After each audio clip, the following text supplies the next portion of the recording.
we see about types of functions. Functions have many types, but we see about one function, onto function, many one function, into function. Okay? அதாவது நம்ம இப்போ types of function பற்றி பார்க்க போகிறோம். ஃபங்க்ஷன்ஸில் வந்து நிறைய types இருக்குது.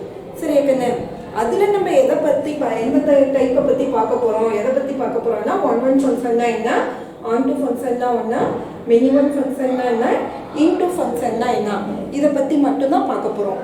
இது இல்லாமல் நிறைய டைப்ஸ் இருக்குது ஃபங்க்ஷனில். நமக்கு இதை மட்டும் தான் கொடுத்துருக்காங்க. ஸோ இதை மட்டும்தான் நம்ம பார்க்க போகிறோம். ஓகேவா? இப்போ one function. First we see about one function.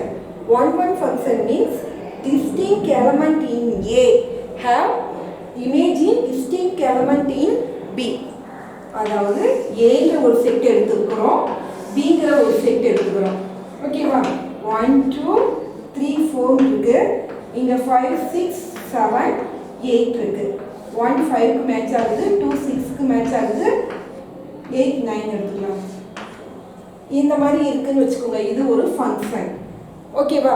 அதாவது distinct element in A have distinct image in B. அதாவது ஏல உள்ள ஒவ்வொரு எலமெண்ட்டுக்கும் பியில் தனித்தனியான இமேஜ். அதாவது 1 1 அப்படின்னாவே கொஸ்டின்லேயே ஆன்சர் இருக்குது, 1க்கு 1 அப்படின்னு அர்த்தம். ஒரு எலமெண்ட்டுக்கு ஒரு இமேஜ், 1க்கு 1 மட்டும் கனெக்ட் ஆகிருந்தால் அது ஒன் ஃபங்க்ஷன். ஓகேவா கண்ணு? 1 1னா கொஸ்டின்லேயே உங்களுக்கு ஆன்சர் இருக்குது, 1க்கு 1 அவ்வளோதான். அதாவது ஃபார் எக்ஸாம்பிள் பார்த்தோம்னா ஒரு மேனுக்கு எத்தனை ஹார்ட் இருக்கும், ஒரு ஹார்ட் தான் இருக்கும். ஸோ 1க்கு 1 அது மாதிரி. அடுத்தது இப்போ நம்ம ஸ்கூலில் ரோல் நம்பர் அசைன் பண்ணுறாங்க. ஒரு ஸ்டூடெண்ட்க்கு ஒரு ரோல் நம்பர் தானே அசைன் பண்ண முடியும், 2 ரோல் நம்பர் அசைன் பண்ண முடியுமா? முடியாது. ஓகேவா? ஸோ அது ஒன் ஃபங்க்ஷனுக்கு ஒரு எக்ஸாம்பிள். ஓகேவா கண்ணு? 1க்கு 1 இருந்தால் அது ஒன் ஃபங்க்ஷன். அதுக்கு டெஃபினேஷன் எப்படி சொல்லலாம்னா என்ன சொல்லலாம்? distinct element in A have distinct image in B. அதாவது தனித்தனியான எலமெண்ட்டுக்கு தனித்தனியான இமேஜ் இருந்தால் அது ஒன் ஃபங்க்ஷன் அப்படின்னு சொல்லுவோம். ஓகேவா கண்ணு? நெக்ஸ்ட் என்ன பார்க்க போறாங்க, இதை வந்து வேற நேம்ல சொல்லலாம். என்ன நேம்னா இன்ஜெக்ஷன். இதோட another name injection. Next we see about onto function. What is onto? Onto means range of f equal to codomain. இது டொமைன்னு சொல்லுவோம், இதை கோடொமைன்னு சொல்லுவோம். இப்போ டொமைனில் உள்ள எலமெண்ட் கோடொமைனில் கனெக்ட் ஆகிருந்தா இங்கே கனெக்ட் ஆகியிருக்க இந்த வேல்யூஸை என்ன சொல்லுவோம்? ரேஞ்சுன்னு சொல்லுவோம். இப்போ ontoக்கு என்ன டெஃபினேஷன்னா range of f equal to codomain. அதாவது கோடொமைனில் உள்ள எல்லா எலமெண்ட்டுக்கும் ரேஞ்ச் இருக்கணும். இப்போ 9 இல்லைன்னு வச்சுக்கோங்க. இப்போ கோடொமைன் என்ன சொல்லுவோம்? 5 6 7 8ன்னு சொல்லுவோமா? இப்போ ரேஞ்சு இது எல்லாமே கனெக்ட் ஆயிருக்கா? அப்போ 5 6 7 8. அப்போ ரேஞ்சு கோடொமைன் ஈக்குவலாக இருக்கா? இந்த மாதிரி இருந்தால் இதை ontoன்னு சொல்லுவோம். அதாவது சிம்பிளாக சொல்லணும்னா எல்லா பியில் உள்ள எல்லா எலமெண்ட்டுக்கும் ப்ரீ இமேஜ் இருக்கணும். இது இமேஜ், இதை ப்ரீ இமேஜ்னு சொல்லுவோம். கோடொமைனில் உள்ள எல்லா எலமெண்ட்டுக்கும் ப்ரீ இமேஜ் இருக்கணும், எல்லாமே கனெக்ட் ஆகிருக்கணும். கோடொமைன் வந்து கனெக்ட் ஆகாமல் இருக்கக்கூடாது. சரியா? ஃபுல்லாக கனெக்ட் ஆகிருந்தால் அது onto. ஓகேவா கண்ணு? இது புரியுதா உங்களுக்கு? ontoனா என்ன, அதுக்கு டெஃபினேஷன் என்னன்னா range of f equal to codomain. கோடொமைனும் ரேஞ்சும் ஈக்குவலாக இருக்கணும். அது சிம்பிளாக எப்படி ஞாபகம் வச்சுக்கணும் அப்படின்னா கோடொமைன் ஃபுல்லாக இருந்தால் அது onto. ஓகேவா? அதாவது இப்போ நம்ம ஸ்கூலில் ப்ராஜெக்ட்ஸ் கொடுக்குறாங்க. ஒரு 4 ப்ராஜெக்ட்ஸ் இருக்குது. ஸ்டூடெண்ட்ஸ் வந்து குரூப்பாக அசைன் பண்ணுறாங்க. ஓகேவா? அந்த குரூப்பில் உள்ள ஒரு 4 குரூப்ஸ் இல்லாட்டி 3 குரூப்ஸ் இருக்குது அப்படின்னு வச்சுக்கிட்டா இப்போ ஒவ்வொரு குரூப்பும் என்ன பண்ணுவாங்க? ஒவ்வொரு ப்ராஜெக்டை அசைன் பண்ணுவாங்களா? இப்போ 4 ப்ராஜெக்ட் இருக்குது, 3 குரூப்ஸ் இருக்குது. இன்னொருத்தவங்க வந்து நாங்கள் 2 ப்ராஜெக்ட் பண்ணுறோம் அப்படின்னு 4 ப்ராஜெக்டையும் எடுத்துக்கிட்டாங்கன்னா சரியா, அது வந்து என்ன சொல்லுவோம்? onto ஃபங்க்ஷன் அப்படின்னு சொல்லுவோம். ஏங்கிறது குரூப்பு, பிங்கிறது ப்ராஜெக்டு. ஸோ ஏல உள்ள எல்லாரும் பியில் உள்ள ப்ராஜெக்ட் எல்லா ப்ராஜெக்டையும் எடுத்துக்கிட்டாங்கன்னா அது என்ன? onto function. ஓகேவா? இப்போ சப்போஸ் அடுத்தது இன்டூ பார்க்கலாம். சப்போஸ் எடுத்துக்கல, இப்போ இங்கே 9 இருந்தது இல்லை, ஓகேவா? இது மாதிரி இப்போ இங்கே 3 மெம்பர்ஸ் இருக்காங்க, அங்கே 4 ப்ராஜெக்ட்ஸ் இருக்குது. ஒவ்வொருத்தரும் கரெக்டாக ஒரு ப்ராஜெக்ட் மட்டும் எடுத்துக்கிறாங்க, மீதி ஒன்று இருக்குது அப்படின்னா, இது மாதிரி ஃபில் ஆகாத இருந்ததுன்னா அதை என்ன சொல்லுவோம்னா இன்டூன்னு சொல்லுவோம். ஓகேவா கண்ணு? இப்போ ஆன்டூனா கோடமைன் ஃபுல்லாக இருந்தால் அது ஆன்டூ. கோடமைன் ஃபுல்லாக ஃபில் ஆகாமல் ஒன்றால் இப்போ ஒன்று தான் இருக்கணும்னு அர்த்தம்ல, இங்கே 10 இது மாதிரி ஃபில் ஆகாமல் இருந்ததுன்னா அதை இன்டூன்னு சொல்லுவோம். இதுக்கு டெஃபினேஷன் என்னன்னா, codomain is subset of range.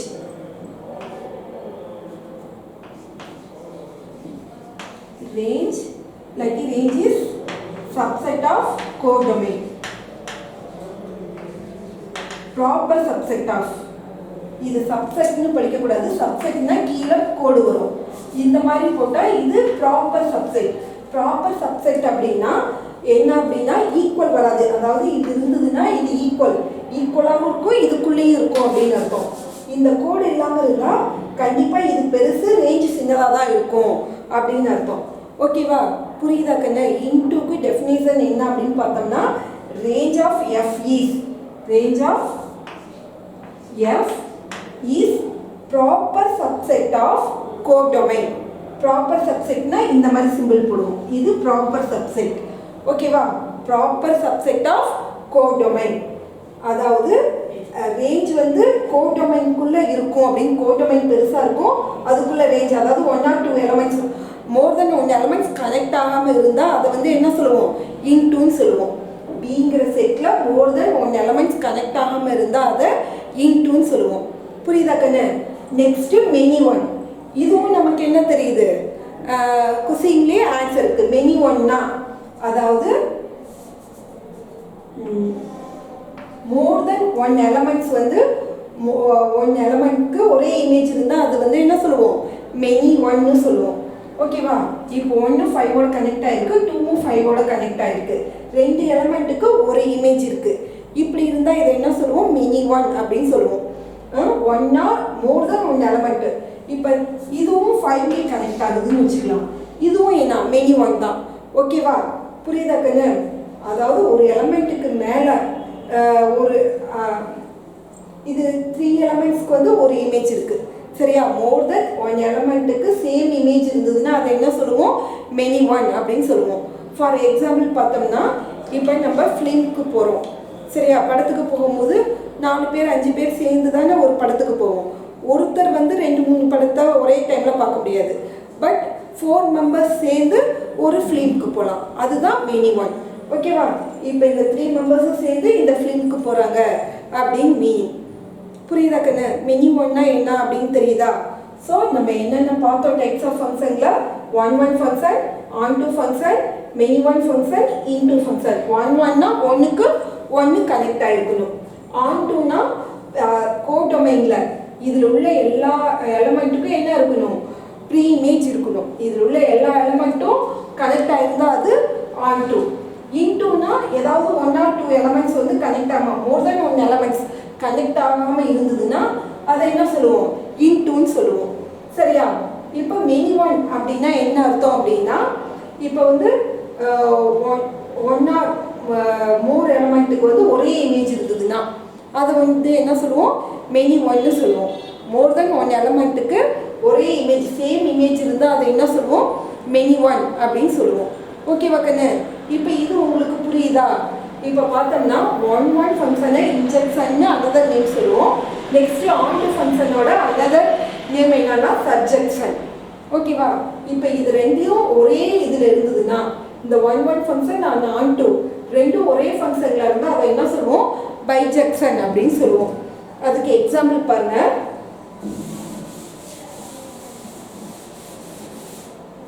இப்போ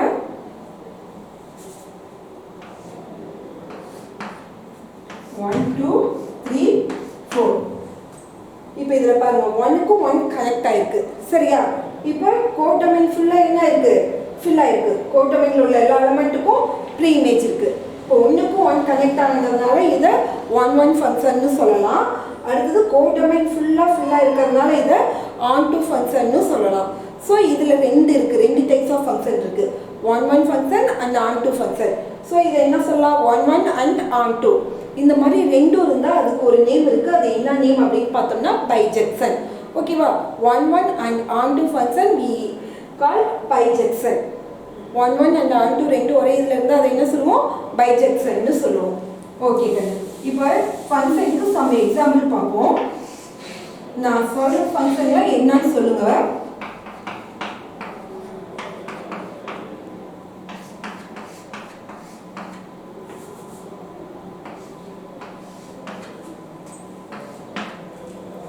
இது என்ன ஃபங்க்ஷனுக்கான மோர் தென் ஒன் எலமெண்ட்டுக்கு ஒரு இமேஜ் இருக்குது. ஓகேவா. ஸோ இந்த ரெண்டு எலமெண்ட்டுக்கு ஒரே இமேஜ் இருக்குது. அப்போ இதை என்ன சொல்லுவோம், மெனி ஒன்னு சொல்லுமா. அதே மாதிரி இதில் அதாவது பியில் கோடொமைனில் உள்ள எல்லா எலமெண்ட்டுக்கும் என்ன இருக்குது, ப்ரீ இமேஜ் இருக்குது. கோடொமைன் ஃபுல்லாக கனெக்ட் ஆகிருக்கு. அதாவது கோடொமைன் ஈக்குவல் டு ரேஞ்சுன்னு இருக்குது. அப்போ இதை என்ன சொல்லுவோம், ஆன்டுன்னு சொல்லுவோம். இப்போ இதில் எத்தனை ஃபங்க்ஷன் இருக்குது, ரெண்டு, மெனி ஒன் அண்ட் ஆன்டு. இதை என்ன சொல்லுவோம், மெனி ஒன் அண்ட் ஆன்டுன்னு சொல்லுவோம். ஓகேவா கண்ணா. இப்போ சப்போஸ் இந்த மாதிரி 6ன்னு ஒரு எலமெண்ட் இருக்குது. ஓகேவா. இதை என்ன சொல்லுவோம், இது மெனி ஒன். ஓகேவா. இங்கே ஒரு எலமெண்ட்டு கனெக்ட் ஆகாமல் இருக்குது. கோடொமைனில் ஒரு எலமெண்ட் கனெக்ட் ஆகாமல் இருந்தால் அதை என்ன சொல்லுவோம், இன்டுன்னு சொல்லுவோம். அப்போ இந்த ஃபங்க்ஷன் எப்படி சொல்லுவோம், மெனி ஒன் அண்ட் இன்டுன்னு சொல்லுவோம். ஓகேவா. இது புரியுதா உங்களுக்கு. நெக்ஸ்ட்டு 1 வந்து இந்த மாதிரி ஏரோ டயக்ராம் ட்ரா பண்ணியும் given ஃபங்க்ஷன் 1 நம்ம ஃபைண்ட் அவுட் பண்ணலாம். அதர்வைஸ் கிராஃபிக்கல் மெத்தடு ஆல்ரெடி நம்ம என்ன பார்த்தோம், கிராஃபிக்கலில் ஒரு டெஸ்ட்டு பார்த்தோமே. என்ன டெஸ்ட்டு பார்த்தோம், வெர்டிக்கல் லைன் டெஸ்ட்டு பார்த்தோமா. அந்த வெர்டிக்கல் லைன் டெஸ்ட்டு எதுக்கு யூஸ் ஆகுது, given கர்வ் வந்து ஃபங்க்ஷனா இல்லையா அப்படின்னு ஃபைண்ட் அவுட் பண்ண வெர்டிக்கல் லைன் டெஸ்ட்டு யூஸ் ஆகுது. இப்போ அனதர் டெஸ்ட் ஒன்று பார்க்க போகிறோம். அது என்னன்னா horizontal line test. Horizontal line test எதுக்கு யூஸ் ஆகுது அப்படின்னா, ஒரு கர்வ் இருக்கு, அந்த கர்வுக்கு எக்ஸ் ஆக்சிஸ்க்கு பேரலா ஒரு லைன் ட்ரா பண்ணோம், ஹரிசாண்டல் லைன் ட்ரா பண்ணுறோம். ஓகேவா. இப்போ ஹரிசாண்டல் லைன் ட்ரா பண்ணும்போது கர்வை ஒன் பிளேஸில் கட் பண்ணுதுன்னா அது வந்து 1 ஃபங்க்ஷன். ஓகேவா. அதுவே மோர் தென் ஒன் பிளேஸில் கட் பண்ணால், இது மாதிரி ஒரு கர்வ் இருக்குது, இது ஹரிசாண்டல் லைன் ட்ரா பண்ணுறோம். இதை நான் 2 பிளேசஸில் கட் பண்ணுதா, ஸோ மோர் தென் ஒன் பிளேசஸ் கட் பண்ணால் அது மெனி ஒன் ஃபங்க்ஷன். ஓகேவா. ஹரிசாண்டல் லைன் டெஸ்ட் எதுக்கு ஹெல்ப் ஆகுது அப்படின்னா, அதாவது function given function 1 are many ஒன்னா அப்படின்னு ஃபைண்ட் அவுட் பண்ணுறதுக்கு ஹரிசாண்டல் லைன் டெஸ்ட்டு நமக்கு யூஸ் ஆகுது. ஓகேவா. இப்போ இதை என்ன சொல்லுவோம், horizontal line test.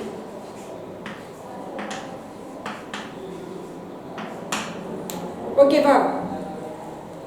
Horizontal line test.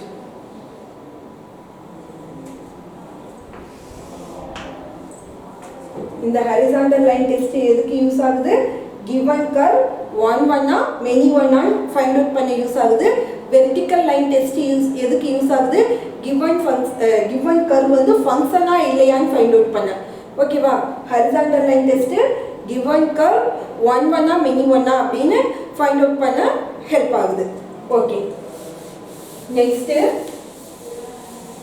1 வந்து எந்தெந்த மெத்தடில் போடலாம், ஏரோ டயக்ராம் போட்டு அந்த டெஃபினேஷன் வச்சு 1 இல்லையா அப்படின்னு கண்டுபிடிக்கலாம். இல்லை கர்வாக கொடுத்துருந்தாங்கன்னா ஹரிசாண்டல் லைன் ட்ரா பண்ணி அது வந்து 1 இல்லையா அப்படின்னு செக் பண்ணலாம். இப்போ ஃபங்க்ஷனாக இருக்குது, நம்மளால் கிவன் ஃபங்க்ஷனுக்கு வந்து ஏரோ டயக்ராம் போட முடியல, எங்களால் அதுக்கு போட முடியாது, அதுக்கு கர்வும் ட்ரா பண்ண முடியாது அப்படின்னா அதுக்கு வேறு மெத்தட் இருக்குது. அதை வந்து 1 இல்லையான்னு ஃபைண்ட் அவுட் பண்ண. அது என்ன அப்படின்னா, given இப்போ f of xங்கிற ஃபங்க்ஷனை நம்ம என்ன எடுத்துக்கணும்னா, f of x1 equal to f of x2 எடுத்துக்கிட்டு நம்ம இதை வந்து x1 ஈக்குவல் டு x2 அப்படின்னு ப்ரூஃப் பண்ணோன்னு வச்சுக்கோங்க. இதை வந்து 1 ஃபங்க்ஷன்னு சொல்லலாம். ஓகேவா. ஒரு ஃபங்க்ஷன் f of xன்னு கொடுத்துருக்காங்க, அதை வந்து f of x1 equal to f of x2ன்னு எடுத்துக்கிறோம். எடுத்துக்கிட்டு நம்ம சிம்பிளிஃபை பண்ணி x1 ஈக்குவல் டு x2 அப்படின்னு ஆன்சர் கொண்டு வந்தோம்னா அந்த கர்வ் என்ன, 1 ஃபங்க்ஷன். அதாவது அந்த ஃபங்க்ஷன் வந்து 1 ஃபங்க்ஷன் அப்படின்னு சொல்லலாம். ஓகேவா. 1 ஃபங்க்ஷனை நம்ம ஐடென்டிஃபை பண்ண என்னென்ன மெத்தட் இருக்குது, ஏரோ டயக்ராம் மெத்தட் இருக்குது. அடுத்தது கர்வாக கொடுத்துருந்தாங்கன்னா அதுக்கு ஹரிசாண்டல் டெஸ்ட் இருக்குது. அடுத்தது ஃபங்க்ஷனாக இருந்தால் இந்த மாதிரி f of x1 equal to f of x2ன்னு எடுத்து x1 ஈக்குவல் டு x2 அப்படின்னு ப்ரூஃப் பண்ணிட்டோம்னா அதை வந்து 1 சொல்லலாம். ஓகேவா கண்ணு. இது உங்களுக்கு அண்டர்ஸ்டாண்ட் ஆகுதா, இது புரியுதா. நெக்ஸ்ட்டு ஃபங்க்ஷனில் சம் ஸ்பெஷல் கேசஸ் இருக்கு. என்ன அப்படின்னு பார்த்தோம்னா கான்ஸ்டன்ட் ஃபங்க்ஷன். இப்போ constant function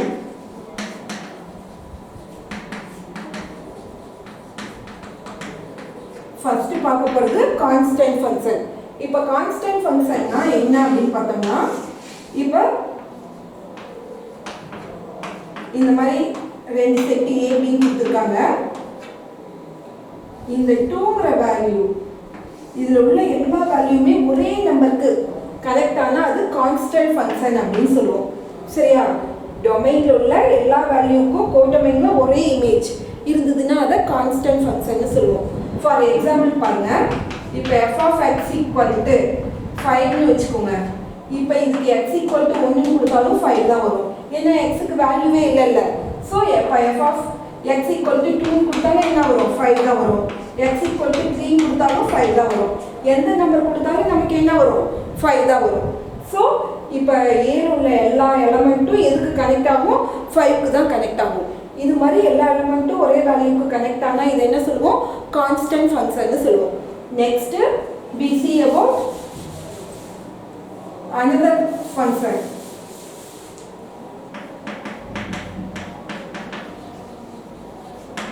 identity function. Identity function அப்படின்னா என்ன அப்படின்னு பார்த்தோம்னா ஐடென்டிட்டி அது கொஸ்டின்லேயே ஆன்சர் இருக்கு. ஐடென்டிட்டி அதே அப்படின்னு அர்த்தம். இப்போ ஏல 1னா 1 2 3 4ன்னு வச்சுக்கலாம். இங்கே 1 2 3 4ன்னு வச்சுக்கலாம். 1க்கு 1 கனெக்ட் ஆகணும், 2க்கு 2 கனெக்ட் ஆகணும், 3க்கு 3 கனெக்ட் ஆகணும், 4க்கு 4 கனெக்ட் ஆகணும். சேம் வேல்யூக்கு கனெக்ட் ஆனால் அதை என்ன சொல்லுவோம்? Identity function. ஏல உள்ள எலமெண்ட் பியில் உள்ள எலமெண்ட் சேமாக இருக்கும். அதே மாதிரி சேம் நம்பருக்கே கனெக்ட் ஆகணும். சரியா? 1க்கு 2 இதில் சேம் 1 2 3 4க்கு இங்கே 1 2 3 4க்கு 1க்கு 2 2க்கு 1 இந்த மாதிரி கனெக்ட் ஆகிருந்தால் அது ஐடென்டிட்டி கிடையாது. சேம் வேல்யூக்கு கனெக்ட் ஆகிருந்தால் அது ஐடென்டிட்டி அப்படின்னு சொல்லலாம். ஃபார் த எக்ஸாம்பிள் பாருங்க, இப்போ f of x equal to x அப்படின்னு எடுத்துக்கிட்டா இப்போ xக்கு பதில் 1 கொடுத்தா என்ன வரும்? 1. xோட வேல்யூ 2னா ஆன்சரும் 2. இப்போ xோட வேல்யூ 3 கொடுத்தா என்ன வரும்? 3. ஸோ 1க்கு 1 2க்கு 2 3க்கு 3 இந்த மாதிரி இருந்தால் இதை என்ன சொல்லுவோம்? ஐடென்டிட்டி ஃபங்க்ஷன் அப்படின்னு சொல்லுவோம். ஓகேவா கண்ணு? நெக்ஸ்ட்டு ரியல் வேல்யூடு ஃபங்க்ஷன் அப்படின்னா என்னன்னு பார்த்தோம்னா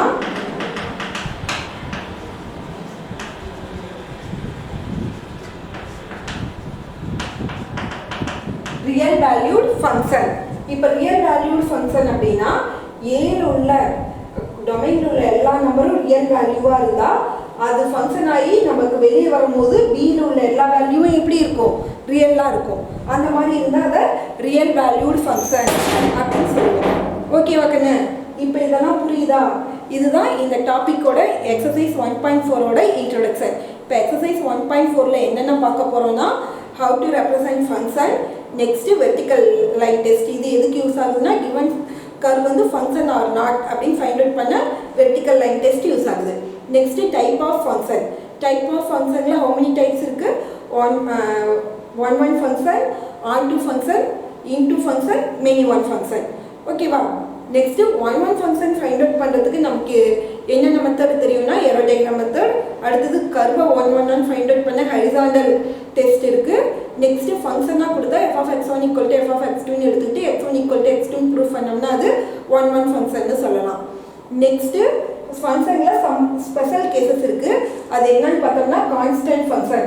கான்ஸ்டன்ட் ஃபங்க்ஷன்னா எல்லா எலிமெண்ட்ஸும் ஒரே வேல்யூக்கு மேப் ஆச்சுன்னா அது கான்ஸ்டன்ட்.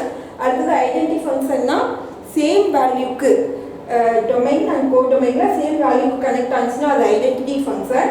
நெக்ஸ்ட்டு ரியல் வேல்யூடு ஃபங்க்ஷன்னா ஏல உள்ள வேல்யூஸ் எல்லாம் ரியலாக இருக்கும்போது ஃபங்க்ஷன் ஆகி வெளியே வரும்போது பியில் உள்ள வேல்யூஸும் ரியலாக இருந்தால் அது ரியல் வேல்யூடு ஃபங்க்ஷன் அப்படின்னு சொல்லுவோம். இவ்வளோதான் நான் உங்களுக்கு இன்ட்ரோடக்ஷன். இதை கவனமாக பாருங்கள். பார்த்துட்டு நீங்கள் சம் போடும் போது உங்களுக்கு ஈஸியாக இருக்கும். ஓகேவா? தேங்க்யூடா.